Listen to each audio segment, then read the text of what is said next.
and welcome to another episode of Exploring Standards. I am Jess, your host, and today my guest is Country Manager and Director of Business Assurance UK at DNV, Andy Wilson. Andy, how are you? I'm very well. Yourself? Yeah, I'm very good, thank you.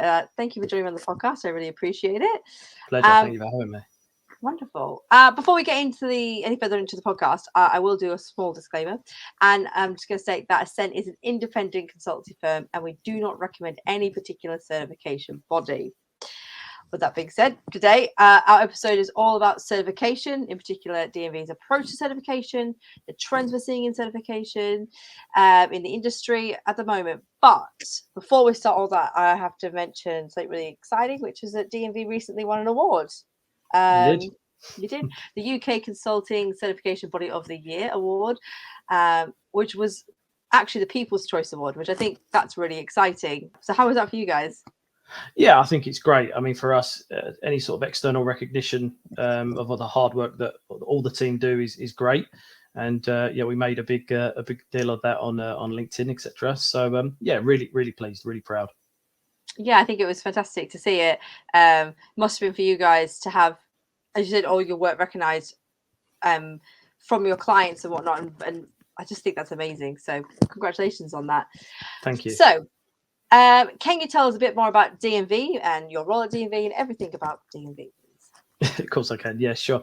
So I've been with DNV for about 8 years, but I've previously worked in the assurance industry for 20 years, for over 20 years now. So, and my roles have ranged from kind of being technical support, contracts administrator, a business development manager, and then more recently, and within DNV, sales manager and sales director, and until becoming the country manager 3 years ago now. So yeah, I've seen it all, as it were, over 20 years. Apart from being an auditor, I've seen kind of the inner workings of a certification body. What can I tell you about DNV? I mean, DNV is an international accredited certification body. It's also a ship classification society, headquartered out of Hovik in Norway. We've got around 12,000 employees, 350 offices operating in about 100 countries or so.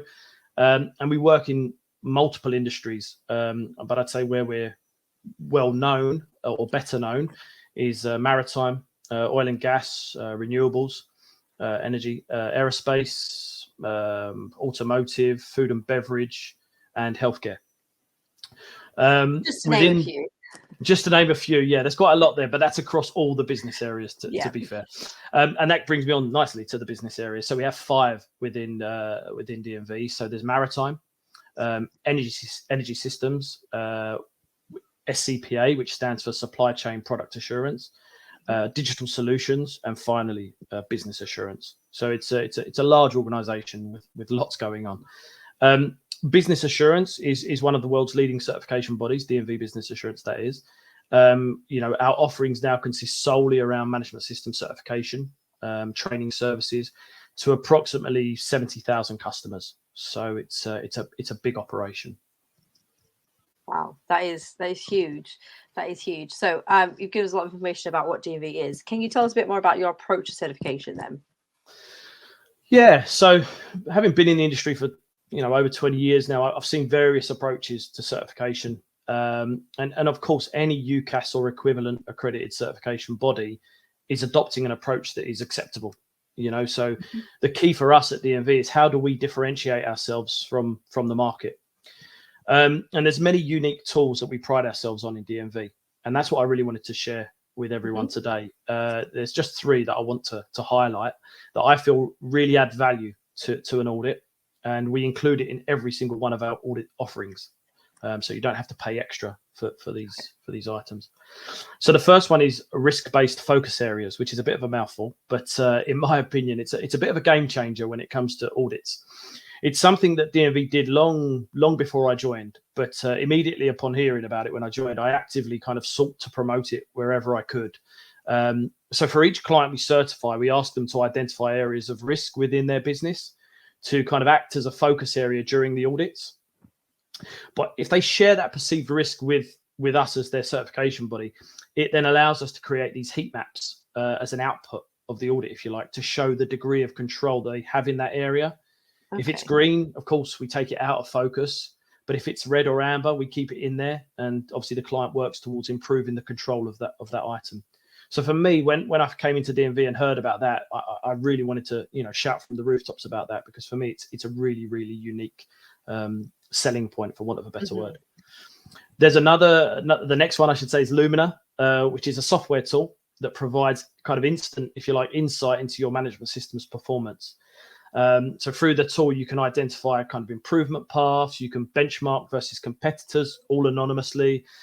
You can greater understand risk areas in certain standards or industries, which therefore helps your decision-making process.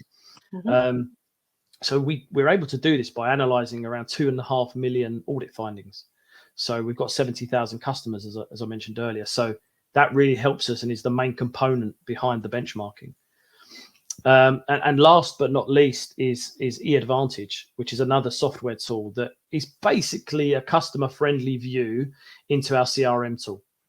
So the client can get access to audit information for all of the certified sites. It can get instant access to project status, and most importantly, in my opinion, is the ability to track, manage, and trace all audit findings and history. It kind of gives you a total overview, if you like, to share, which you can then share insight with others within your business for better management and structured improvement. Because what we've seen in the past with this is where people move on from organizations, they sometimes lose that history of, analysis, if you like, of their performance of their management system. The advantage is the portal, if you like, that captures all of that, meaning it's seamless when you hand over the management of a system to someone else.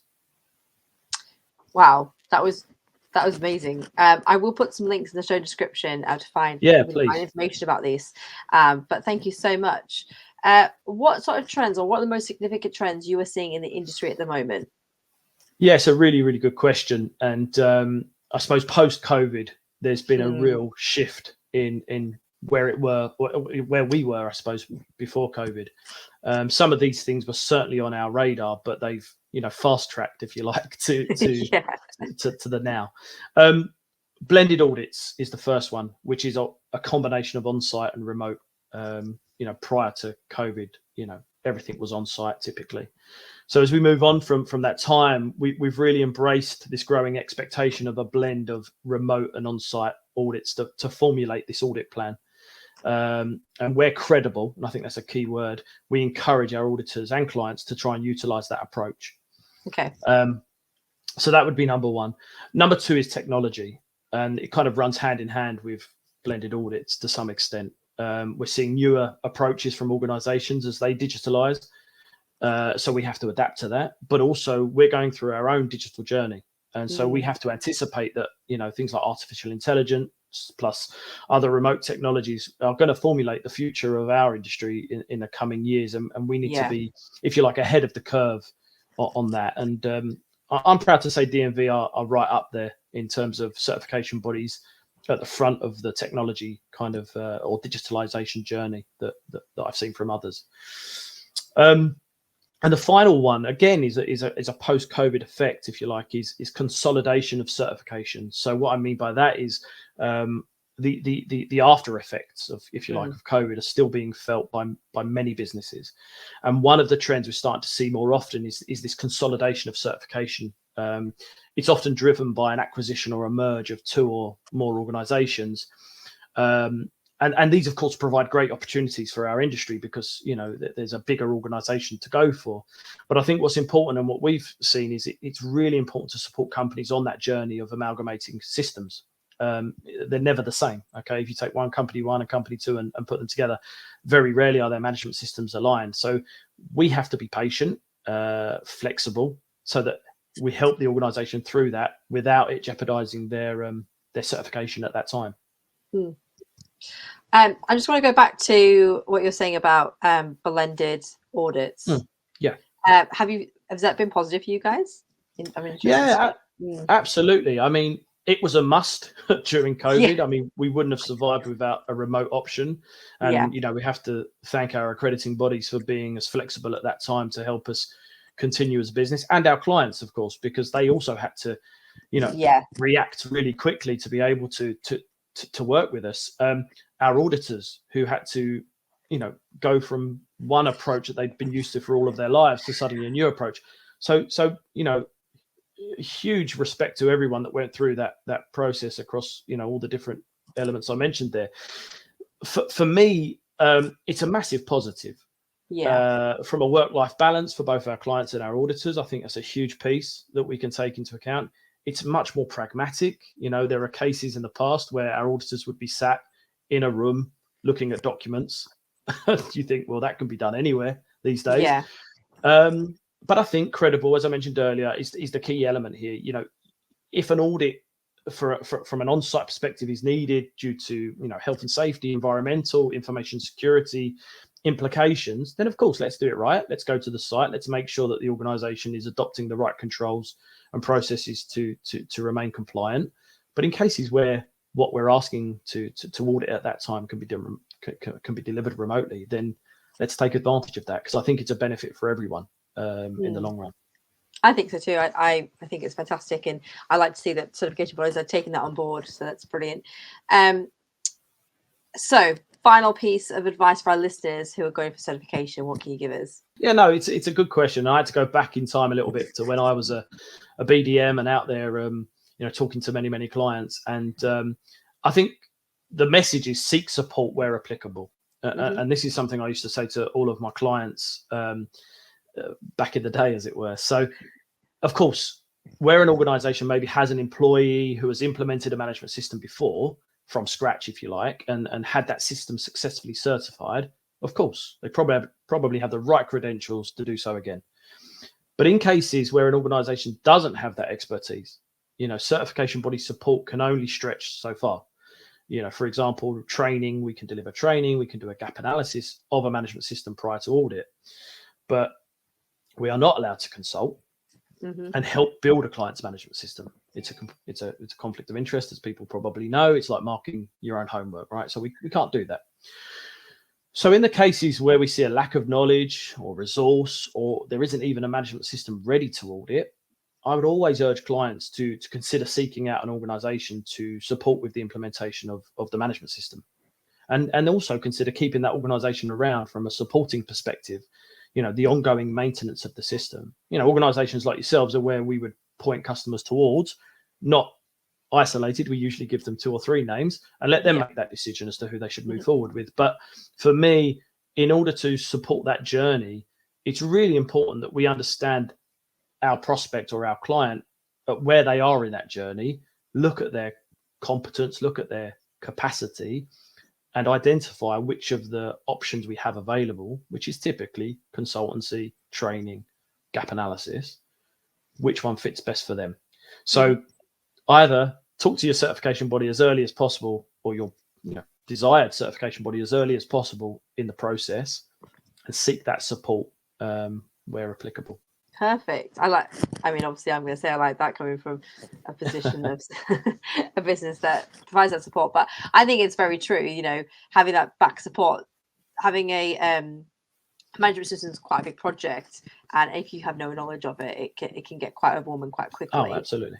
And so getting that support in is really it's only going to improve your business further.